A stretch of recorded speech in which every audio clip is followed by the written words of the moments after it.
పేట వెళ్ళడం జరిగింది.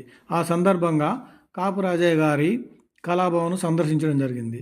కాపు రాజయ్య గారి కుమారుడు డాక్టర్ రమేష్ గారు కళాభవన్ నిర్వహిస్తూ ప్రతి సంవత్సరం కవులు కళాకారులను ప్రోత్సహిస్తున్నారు. వారు ప్రతి సంవత్సరము చిత్రరంగంలో కూడా ప్రసిద్ధి చెందిన వారిని ప్రోత్సహిస్తూ పిల్లలకు కూడా బహుమతులు ఇస్తున్నారు. కాపు రాజయ్య గారి చిత్రాలు పార్లమెంట్ హౌస్, న్యూఢిల్లీలోని national gallery of modern art, Salarjung museum, ఆంధ్రప్రదేశ్లోని లలిత కళా అకాడమీలో ప్రదర్శనకు ఉంచారు. కాపు రాజయ్య గారు 20వ శతాబ్దంలో తెలంగాణలో ఉన్న గొప్ప కళాకారుడు. కాబట్టి కవులు, కళాకారులు, సాహితీవేత్తలు, చిత్రరంగం మీద అభిమానం ఉన్నవారు సిద్దిపేట వెళ్ళినప్పుడు తప్పకుండా కళాభవన్ను సందర్శించవలసిందిగా మా విన్నపం. తెలంగాణ వ్యక్తి కావడం మనందరికీ గర్వకారణం.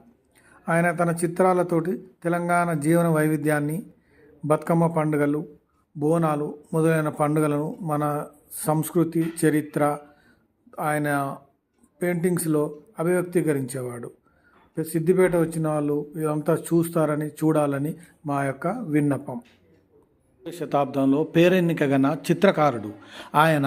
మెదక్ జిల్లాలోని సిద్దిపేటలో ఏప్రిల్ 7, 1925న ఒక నిరుపేద కుటుంబంలో జన్మించారు. ఆయన తండ్రి గారు రాఘవులు గారు సిద్దిపేటలో చిన్న వ్యాపారము చేస్తూ ఉండేవారు. ఆయన జేఎన్టీయు హైదరాబాద్ నుండి చిత్రకళలో డిప్లొమా పొందారు. అదేవిధంగా మద్రాసు నుండి కూడా డిప్లొమా పొందారు. జేఎన్టీహెచ్ హైదరాబాద్ వారు ఆయనకు గౌరవ డాక్టరేట్ని ఇచ్చి గౌరవించారు. 1975లో చిత్రకళా ప్రపూర్ణ సత్కారం పొందారు. 1993లో జేఎన్టీయు హైదరాబాద్ వారు కళా ప్రపూర్ణ బిరుదును ఇచ్చారు. ఈయన వేసే నకాశీ శైలి చిత్రాల్లో ఒడ్డెరమైల, ఎల్లమ్మ గోపికృష్ణ, పంట పొలాలు, వసంత కేలి, కోలాటం, బోనాలు, బతుకమ్మ నేపథ్యంగా ఉండేవి. ఈయన వేసిన ఎన్నో అద్భుతమైన కళాఖండాలు విదేశాల్లో కూడా ప్రదర్శనకు ఇవ్వబడ్డాయి. ఈయన ఆగస్టు 20, 2012లో చనిపోయారు. ఈయన కళాభవనము సిద్దిపేటలో మనము ఇప్పటి వరకు కూడా చూడవచ్చు. ప్రతి ఒక్కరూ సిద్దిపేటలో దర్శించవలసిందిగా విజ్ఞప్తి.